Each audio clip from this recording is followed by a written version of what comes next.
Hello, BookTube. I have a little bit of mail for you today. A couple of lumpy, odd packages that I think skirt close to the territory of rule number one on this channel. Those of you who are new to this channel, rule number one is don't send me a book. Don't send me any books. But you can get around rule number one if you clear it with me. Or if you're, well, no, there is no other way. Because if you're 100% sure that I want the book and don't have it, you will almost certainly be wrong. So better to clear it with me. But I'm guessing that both of these packages did that. We'll give it a try. It's a beautiful, clear, sunny day that marks the return of two things, at least temporarily.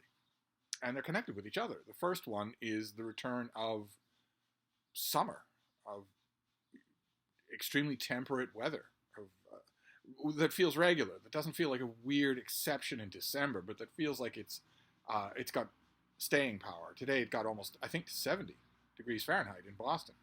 I was walking around in shirt sleeves weather. It was Frida and I warm by the time we got back from our long walks. Instead of just warmed up, actually warm. And that means the windows are open, and that means the return of cataclysmic background noise. You might think the background noise is cataclysmic anyway, but at least it's muffled a little when the windows are closed. But the windows are open right now, and they will be until the sun goes down. But anyway, let's look at the first of these two packages. This one is floppy and odd. It's odd in its shape. Neither one of these things comes from publishers. That I know for sure. So I'm fairly certain they both come from you, and if they come from you, well, what are the chances that two people are disobeying rule number one? Oh no! Oh no! All right, this is not a disobedience of rule number one. This was something that the person not only consulted with ahead of time, but showed me pictures. Oh my! Okay. All right. This is a trade paperback. So I have never seen this trade paperback of this. This is by Philippe Jose Farmer, the science fiction novelist. And this is his book, Doc Savage, His Apocalyptic Life, which I have only ever had in a mass market paperback, which doesn't look like this. And this is Farmer going through all the novels of Doc Savage, the great pulp character Doc Savage, and taking them as biographical data and building a biography of a fictional character, which I think is a fantastic idea. I love it. I wish there were more of these things. I mean, we saw it just recently in the new release market with a fictional biography of the wife of Bath. It wasn't really that. There's not much you can do, but it was at least treating the wife of Bath as though she were the subject of a biography. And you can see it. I mean, it happens a lot with Sherlock Holmes, but this is terrific. Absolutely terrific. And if it doesn't send you back to the Doc Savage novels, or to them for the first time, I don't know. Okay, all right.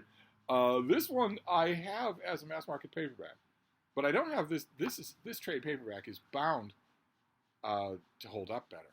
This is Richard Lupoff's book, Master of Adventure, his sort of literary biography of Edgar Rice Burroughs, in this big trade paperback format, which I think, yeah, this has illustrations all throughout. Great. And I don't know for sure that my mass market paperback doesn't have illustrations, but I'd be reluctant to read that thing with any kind of a grapple to it, because I might destroy it. I destroy things. This is much more likely to stand up to a reread.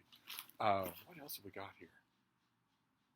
Oh my goodness.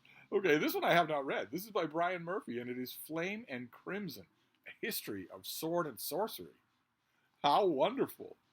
So, yeah, this has a works cited section and a further reading. Oh, it's just a scholarly study of sword and sorcery. Oh, fantastic. Okay, great. All right, let's keep going. We have more of these to do. What is this next one? Oh, okay, all right. This is the other fictional biography that Philippe Jose Farmer did. I read Doc Savage's Apocalyptic Life, but only after I'd read this book over and over and over again. I had a mass market paperback of both of those. And the mass market paperback of this next one, I had to go back to the drugstore and get another one because mine just fell apart. And this is Tarzan Alive, with in a paperback edition I have never seen. How is that for a Tarzan cover? In which Farmer does the exact same thing. He goes through all of the Tarzan canon, makes up a timeline, and then describes the growth of the character, the changes in the character. He does it with both of them. How wonderful to have both of these things at the same time. I haven't read either one of them. I haven't reread either one of them in quite some time. So, high time that I did. See what I mean? Okay. Fantastic. Okay, this is by Charles Hoffman and Mark Cesarini, and this is Robert E. Howard, A Closer Look. I have never read this either. Fantastic. All right, so this is again, a critical study, much like the one with Edgar Rice Burroughs. This is a critical study, a literary study of Robert E. Howard. Utterly fantastic. I have never read this. Fantastic. Absolutely great. And then we have two other things in here. What are these? Oh, goodness gracious. All right, I didn't know that these were on their way. These are two issues of the magazine Comic Book Creator, which I barely know at all. I don't think I've ever even owned a copy of Comic Book Creator. This is Comic Book Creator number 15 from 2017 with an emphasis on Mark Schultz, but it's got a lot more than that in it. I mean, there's a feature here on Edgar Rice Burroughs and one on Conan and Conan artwork. Oh, fantastic. Oh, this is going to be amazing to page through. Oh my, this is just crammed full of stuff. Okay, and then the other issue here is issue number 19, and this is on Frank Frazetta. The emphasis here is on Frank Frazetta. Great. Great. Fantastic. Okay, there's all sorts of other stuff in here too, though. Lots and lots of long interviews, lots and lots of artwork. Just tons of artwork all throughout here. Reproduced comic book artwork, but also lots of other things too, including somebody's apartment. It doesn't look like my apartment. Whose apartment is that, I wonder? That's Joe Jusko's apartment on the Lower East Side, back before he was a legend. Okay, well, I'm not sure that I needed to see that, but this will be full of stuff like that. Oh my. And we have we have a whole article on Frank Frazetta. Just a huge article that goes on and on. Great. Fantastic. All right. Well, that's a lot of pulp, science fiction, all sorts of stuff like that. Great. Fantastic. All right. And then we have a box, which also, it's a repurposed box, so it clearly does not come from a publisher. So let's see what this, I have a feeling I know what this is. Oh, yes. Okay. Yes, I do know what this is. This is a very nice viewer of this channel who routinely sends me Harlequin historical novels that she gets, I think, at her library book sale. Harlequin Romance, I'm sure you all know what Harlequin Romance is. They have various imprints, various categories that they come out with every month. And one of them, my favorite of them, is Harlequin Historicals. And here we have a whole bunch of them. So we have How to Cheat at the Marriage Mart by Millie Adams, in which the Marquis of Curran has cultivated his rakish reputation to enable his covert work helping children in England's workhouses. And then he meets a young woman who is going to upset his apple cart by making him fall in love. How wonderful. All right. Then we have Louise Allen, his convenient Duchess, with a yew alley there of trees. Not the most romantic of proposals, but Marcus Cranford knows it will be accepted, for Lady Rose Trafford desperately needs a convenient husband to protect her and her beloved younger sisters. It also saves the new Duke from the horror of a London season. Okay, all right. Straight up Regency so far. But the Harlequin Historicals don't always do that. They don't always stick to Regencies. Oh, like for instance this one, which will certainly not be. This is by Terry Brisbane, and it's called Her Highlander for One Night. And this will not be a Regency, or if it is, it won't be set in London. When Glynis had to make a noble marriage, Ian Mackenzie Cameron's illegitimacy stood in the way. She married another, but now she's returned to the clan a widow, and Ian is an assured warrior, the chieftain's heir. Okay, we'll see if that makes a difference. Then this next one is, okay, back to the Regency. We are here at How to Woo a Wallflower by Virginia Heath. How wonderful. Oh, thank you so much. I hope you're watching. I'll send you an email. He could have any debutante except his best friend's sister. Jasper, the Earl of Beaufort, hasn't seen Lady Harriet Fitzroy since her serious riding accident. She has grown into a kind, spirited woman whose sinful smile plays havoc with his jaded emotions. Hattie's family disapprove of Jasper's rakish past, but when she risks her reputation to help him, the least he can do is pull her from the wallflower chairs and out of the shadows. One of you was just mentioning the other day that I'm a little bit behind in Harlequin intrigues, but here I'm getting my double dose of Harlequin historicals. Okay, then we have another Regency. This is by Laura Martin. Did we already see Laura Martin? No. This is the pretend match for the Viscount. All these photo covers with the slightest hint of background. Miss Eliza Stanley is the life and soul of her first season. Then she is scandalously compromised. Luckily, the brooding Viscount Thanok steps in to offer her a fake engagement, giving her time to find another suitor and prevent her disgrace. Of course, you know what's going to happen there. All right, let's move on here. Another Regency, we have Tempting the Sensible Lady Violet by Eve Shepherd. I'm not here is the full set that was done, but I'm not 100% sure that I'm a fan of these extreme close-up covers. But when charged with distracting the prim and proper Lady Violet from her duties as chaperone, Lord Jake Roseman is smug, confident of success. But Violet is far from the old maid her reputation paints her as, and charming her won't be a chore. Okay, all right. I'm so on board with these things. I don't know if you can tell. Then we have something by Bronwyn Scott, who I've read a few times before. I really like her. This is the Blue Stockings Whirlwind Liaison. And the blue stocking, of course, is Victorian slang for a woman who's any kind of, I hesitate to use the word intellectual, but a woman who has any kind of a brain at all. So here she's got glasses on and a shawl, I think that is, and there's a library in the background. Rebecca has always been the inventor of the family, much preferring her workshop to a ballroom. But she's thrust out of her familiar life when she meets Jules Howells, a member of a manufacturing family that is interested in her latest invention. Oh, well, that would be interesting because it sounds like neither one of them is landed gentry, unless she's the daughter of an earl or a lord of some kind. But that would be interesting. You don't usually see that in Regency romances. What is this next one? The Officer's Convenient Proposal. My, could we get another non-landed gentry? This is by Joanna Johnson. Here we've got a countryside in the background.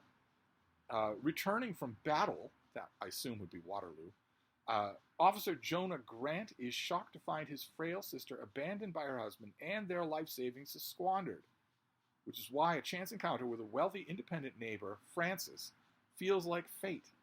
He and Francis both find it hard to let down their defenses, but take refuge in each other's company. Okay, so it doesn't sound like he's a lord. Maybe she has inherited wealth from a title. Then let's see here. Then we have Louise Allen, the Earl's mysterious lady. Here we do have a background, and I prefer that. I'd, of course, much prefer it if these were painted. If these were actual pictures instead of just photographs with photoshopping backgrounds. I'd like that much better. I'd love it if they had... I know that now the romance world considers that an old-fashioned look, but I think readers would love it. And it's not hard to do. It's not hard to find talent like that that's affordable. Let's see here. Viola fled her arranged marriage to Guy Thurlow, Earl of Easton, right at the altar steps. Now she is Cressida Williams and greatly changed. So much so that when Guy finds her trespassing on his neglected estate, he doesn't recognize his runaway bride. And as they work together to restore his grounds, desire flares. But she must deny his temptation because it would be socially ruinous if he discovered who she really is. Okay, he doesn't recognize her when he glances at her, but now you're telling me they're working together day by day and he still doesn't recognize her? Okay, all right. Well, it's the willing suspension of disbelief, right? Then we have another regency. This is Liz Tyner, a marquess, too rakish to wed. Again, we have, well, there's barely any background even on the full exchange there, but women flock around the disreputable Marquess of Hartcroft, all except Lady Guinevere Chenoweth. She holds him at a polite distance, disapproving of the way he breaks society's rules. So no one is more surprised than Guinevere when she rushes to his side after he is has a serious riding accident. Okay, so the nursing the patient back to life, whether they've got amnesia or whatnot, and whether it's the male or the woman, that is absolutely standard in regencies. That love blossoms at the bedside. Then we have Sophia James. This is The Debutante's Secret. Lovely cover there. Just lovely. Debutante of the season, Esther Barrington Hall, is looking for a steadfast, responsible husband after her dreadful childhood with her destitute mother. Aristocrat Oliver Morland is a notorious rake, and Esther knows it would be wrong to give up her newfound life of safety for a man like him. But he is exciting and undeniably attractive. Her newfound life of safety. Oh, so does she find a steadfast husband? Okay, well, that would be interesting. I don't know that I've read too many like that. Let's see here. What is this next one? Okay, this is by Carol Aarons. This is In Search of a Viscountess. They appear to be in some sort of summer house. With his father's ailing health and the weight of his Viscount title to inherit, Thomas Grant knows he must marry. Yet searching for a Viscountess is more complicated than he expected, especially when his sister's new companion moves into his manor. Evie Clark is delightful, but totally unsuitable. When it's revealed that Evie's been hiding a secret, suddenly his bride might be closer to home than he imagined. She won't end up being his sister. That would be interesting, but she will end up having noble blood, so that she is a suitable match. Let's see here. What is this next one? The Wife the Marquess Left Behind by Anne Lethbridge. Anne Lethbridge, I believe I've read and like. Looks like his hair is also leaving him behind there, but maybe she won't care. Venetia has made a quiet life for herself without any help from the man she married 5 years ago. They were both trapped into marriage, but he abandoned her. So when newly titled Marquess Everett LaSalle returns unannounced, expecting his wallflower wife to step into the role of society lady, she won't make it easy, even if he does seem a changed man and is sparking a desire worth waiting for. The return of Martin Gare. All right, let's move on here. Okay, The Return of His Promised Duchess by Laurie Robinson. I still can't help but think that these covers would benefit from having more picture on them than these extreme close-ups. I mean, even on the background here, you have an ornate staircase. Adds a little bit of flavor to the cover. Committed bachelor Andrew, Duke of Mansfield. You don't get to be a committed bachelor if you're a duke. Is content to believe the lady he's been betrothed to since childhood will never return. But when the American Civil War drives Annabelle from her life in Virginia to England, Andrew finds himself reluctantly captivated by her. Luckily, she is as unwilling to wed as he is, yet when inhibitions are lowered at a masked ball, Andrew's intrigued to know the real Annabelle. Okay, so this is not a regency. All right, we'll have to see about that. That could be interesting in its own right. And let's see, what the next one here is The Shop Girl's Forbidden Love by Jenny Fletcher. I'm assuming that we know what her forbidden love will be here. Belle's Biscuit Shop is more like a home than a place of work for Nancy McQueen. The shared attraction between her and James Redbourne, the handsome owner of a nearby store, has been simmering for years, but she's refused to trust her feelings for her. But she's refused to trust his feelings for her. Okay. After all, they're not remotely in the same social class, until one day Nancy can no longer deny her love, only to find he's become engaged to someone else. Well, why wouldn't they be in the same social class if he owns a nearby store? He owns a nearby store, and she works in a store. Why isn't that close enough? I guess I'll have to read the book to find out. One of these, of course, is going on the list for tonight. And then there's a trade paperback here by the great Mary Jo Putney. Okay, this is Silver Lady in a trade paperback. Set on the rugged Cornish coast, filled with swashbuckling adventure, real-life history, intrigue, and an unshakable love. A sense of duty sends Bran Tremaine to Cornwall to confront his heritage of British nobility. Abandoned at birth, Bran wants nothing to do with the embittered remains of his family. But as a special agent for the Home Office, he senses trouble brewing along the coast, and he can't turn away from the vulnerable woman he encounters in the Cornish countryside. Meryn's amnesia makes her part of a mystery to both of them. But with her life in danger, the only thing Bran knows for sure is that the beautiful stranger needs his protection. Oh, wow, this is... Oh, how do you like that? Okay, I automatically looked for a pub sheet, but I just got a bookmark saying, leave me alone, I'm reading. That's worth keeping. But this is actually an advance copy. This is 2023. This came out in December of 2023 from Kensington. I of course, never saw this, but this is not the finished copy. I wonder if this came out as a mass market paperback. Well, anyway, it doesn't matter. That is just fantastic. That is a blast of romance, and one of these things is going to make the cut for tonight, along with whatever new arrivals. There'll be new arrivals that will make the cut for tonight. So I don't know if I can do a Steve Pyramid. Well, maybe I can, but it's going to mean mixing genres. We have Silver Lady by Mary Jo Putney. You can't go wrong with Mary Jo Putney. We have Robert E. Howard, A Closer Look. That's fantastic. We have Tarzan Alive, and also Doc Savage, His Apocalyptic Life. Jose Philippe Farmer's two great fictional biographies. We have Flame and Crimson, A History of Sword and Sorcery, and a trade paperback, a really nice, durable trade paperback of Master Adventure by Dick Lupoff. So, you know, you've got the trade paperbacks here, and then all of these mass market Harlequin historicals. For me to just pick, I could just pick what level of Burke's Peerage do I want, except for the poor Highlander. I don't think he's in Burke's Peerage at all. What level of Burke's Peerage do I want? Do I want to read about an earl or a baron or a duke? I'll pick one of these to go on the pile tonight. But anyway, that is the mail. That and these two issues of Comic Book Creator that I'm going to glom over. I'm not counting these as, you know, books for the pile tonight, but I'm going to glom over them. So I have thank yous to email to the two generous people who sent these things. What a thing! But I will. I'm gonna go and fall upon these. But I will. I'll wrap this up. But I will see you soon. Thank you, BookTube.